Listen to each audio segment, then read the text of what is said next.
బాగున్నావా బాబు నా బాబు నా తండ్రి గుడ్ గుడ్ నా బాబు శ్రీపుత్రులు మీరు ఎన్టీ వారు నారా చంద్రబాబు నాయుడు గారు పవన్ కళ్యాణ్ ముగ్గురు శ్రీపుత్రులు విష్ణుయేశ్వర బ్రహ్మమహేశ్వరులు నేను ఏడుకుంటున్నాను కూర్చోండి కూర్చోండి ఏంటి విశేషాలు చెప్పండి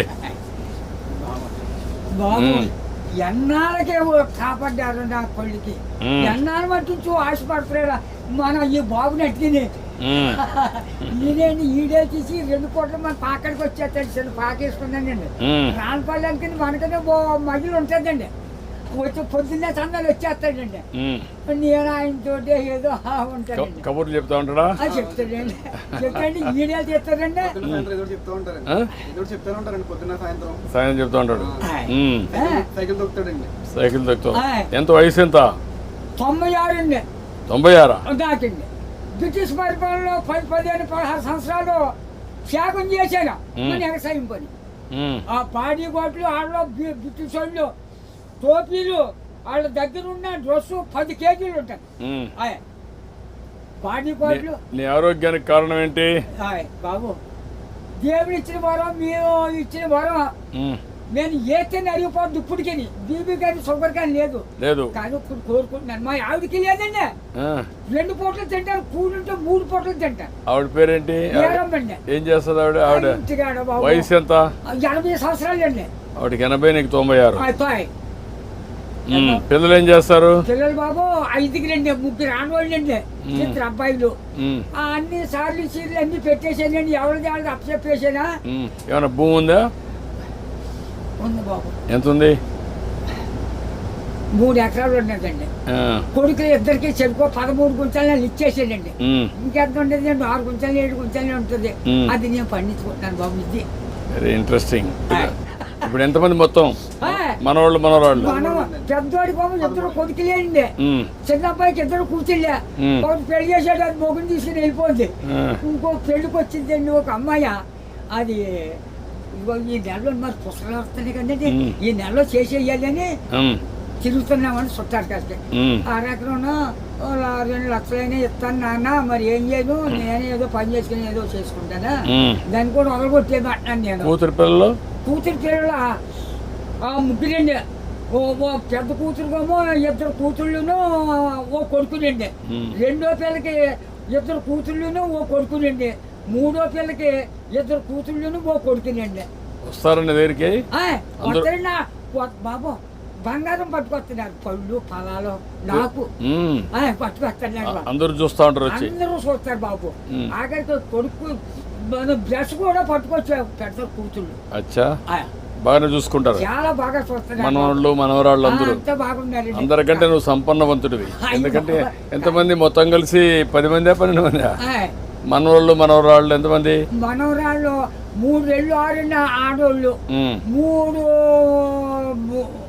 4 మగోళ్ళు అండి 4 మీరు లెక్కండి ఆడోళ్ళు లెక్కండి బాబు. నువ్వు చూసావు కదా చాలా సమస్యలు చూసావు కదా చాలా పరిపాలన చూసావు కదా బ్రిటిష్ వాళ్ళ దగ్గర చూసావు కదా ఒకప్పుడు కరెంట్ లేని పరిస్థితి కూడా చూసావు కదా. ఇప్పుడు ఇంటి మీదనే కరెంట్ తయారు చేస్తున్నారు కదా చేస్తున్నారు మీ ఊర్లో ఇంటి మీద. మీరు ఎంతమంది అన్నదమ్ముళ్ళు 7 అన్నదమ్ములు మేము 11 మంది మీరు. మా బుల్బాబు మా బాబును చెరుకు ఎకరం పంచుకున్నారండి పంచుకుంటే ఏరిట్టేశారు ఏరిట్టేస్తే మా 5 పిల్లలండి. అప్పుడు బాబు మీ చేనంతా నదే పంటున్నాం మందు మాకు ఏమీ లేదు అసలే ఏమీ లేదు 5 6 పండిద్దండి ఎకరం. అందులోకి బ్రిటిష్ వాడు పెట్టిన తోర మనం నీరెట్టాలి గంజెట్టే బొండలు తోటండి సిద్ధాంతం బస్ స్టాండ్ కట్టారు అక్కడ 100 రూపాయలు గంజి ఎట్టారు ఆ రోజుల్లో. దోళ్ళ దిగితే 10 రూపాయలు జుర్మానా కాళ్ళు దోళ్ళకి కడిగితాం కదా ఆ కడిగినందుకు కూడా 100 రూపాయలు దోడకి పరిపాలన.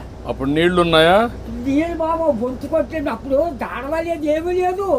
ఇప్పుడు కాలు వచ్చింది అనుకోండి 7 సార్లు వేసేవాళ్ళు అండి రాత్రి 10ంటికి వెళ్ళి సన్నంగానే అది ఎలాగా మన ఇచ్చిన బట్ట ఎలా పెట్టుకుంటాం పెట్టాను, అలాగే ముఖం మీద పొడిచి ఇలాగా ఆ ఇప్పుడుగా దాసి ఎడపెడని అప్పుడు గండి ఎట్టేసి ఇంత గడ్డి అప్పుడు తోడు కూర్చుందంటే మరి చేను పడపోనే. ఒక మాటలో చెప్పు, అప్పటికి ఇప్పుడు తేడా ఏంటి? 7 రోజుల తేడా వచ్చిందండి. ఎట్లా అండి ఇప్పుడు అన్ని సోపాయిలు ఉన్నాయి, అన్ని సోపాయిలు ఉండవు. అంటే నేను చెప్పేస్తాను బండంకని నా నోరు ఏదో పెద్ద తెచ్చాడండి దేవుడు. బాగా ఇచ్చాడు నీకు, ఇప్పుడు కూడా పవర్ ఇచ్చాడు. తృప్తిగా ఉన్నావు? ఉన్నానండి. ఆనందంగా ఉన్నావు? నాకు ఏదో బీబంటారు చూపరంటారు, మా కుటుంబానికి ఏమీ లేదండి. భగవంతుడు బాగా ఆశీర్వదించాడు. అన్నదమ్ములు 7 కుటుంబాలు లెక్కైతే 300 జనం వచ్చారండి. మా తండ్రి రక్తం 300 మంది అయ్యారు. ఇప్పుడు జనాభా తగ్గిపోతున్నారే. ఇప్పుడు చదువుకున్న వాళ్ళు పిల్లలు కనడం లేదు. అయిపోతుంది. మా వాళ్ళు 10 మంది చట్టు మీద పడైతే చట్టు మీద పెరిగిపోరు. అప్పుడు జబ్బ రోగమా దాంట్లో ఎవరు లేరు. పుట్టిన పడితే పెరిగిపోయేవారు. ఇప్పుడు చెప్పు నాకు, నీకేం కావాలి? బాబు నా పెద్ద కొడుకు పని చాలా దారుణంగా ఉంది. ఏం చేద్దామంటావు? ఆ హాస్పిటల్ అండి విజయవాడ. వేలు బ్లడ్ ఆగిపోయి బ్లాక్ అయిపోయింది మొత్తం. అది పని చేస్తాను నేను, ఒకసారి చెప్పి హాస్పిటల్లో నేను మాట్లాడి అడ్రస్ ఇచ్చేసి నేను మాట్లాడి ఏం చేయాలి నేను చేస్తాను. ట్రీట్మెంట్ అవి ఏం చేయాలి చేసి ఎట్లా బాగు చేయాలని చూద్దాం. ఇంకా నీకు ఇంకేం కావాలి? బాబు మా ఊరికి డ్రైనేజీ లేదండి, కానీ లంకకే. తర్వాత మన రోడ్డు పాడైపోయిందండి, మన మిల్లి కాడి నుంచి అలాగా ఆ పెద్ద రోడ్డుకి పారేసేది రోడ్డు. ఓకే, అది కూడా చేపిస్తా. అది నీకేం కావాలి? ఇంకో బాబు చిన్న రోడ్డు మా పాకల కాడి నుంచి చేపల చెరువుకి వెళ్ళిందండి. ఇప్పుడు నీకు ఆ పాకరే ఉంటావా లేకుంటే ఇల్లు కట్టుకుంటావా? ఇంటికాడే ఉంటాను. ఆ పాకే పర్వాలేదా? ఆడేమన్నా పర్మనెంట్ ఇల్లు కట్టుకుంటావా? అక్కడండి. డబ్బులు కావాలా? నేను కట్టిస్తే కట్టుకుంటావా? ఓకే, నేను ఇల్లు కట్టిస్తా నీకు. బాబు తొందరలోనే ఇల్లు ఒకటి వస్తుంది, నువ్వు చెప్పిన పనులు అవుతాయి, అబ్బాయి ఆరోగ్యం నేను చూసుకుంటా, నువ్వు ఆనందంగా ఉండు బాబు. నా బాబు నా తండ్రి విష్ణుదేవా, తండ్రి నా బిడ్డల్ని నన్ను కాపాడు బాబు. చేస్తాను ధైర్యంగా ఉండు, ధైర్యంగా ఉండు. కలెక్టర్ గారు ఇది రాసుకోమ్మా, ఇది రాసుకొని 3-4 పనులు చేసేయండి. ఇల్లు ఒకటి 4 నెలలు ఇల్లు కట్టేయాలి. ఓకే, నేను చేస్తాను. ఓకే, ధైర్యంగా ఉండి బాగా చేస్తాను.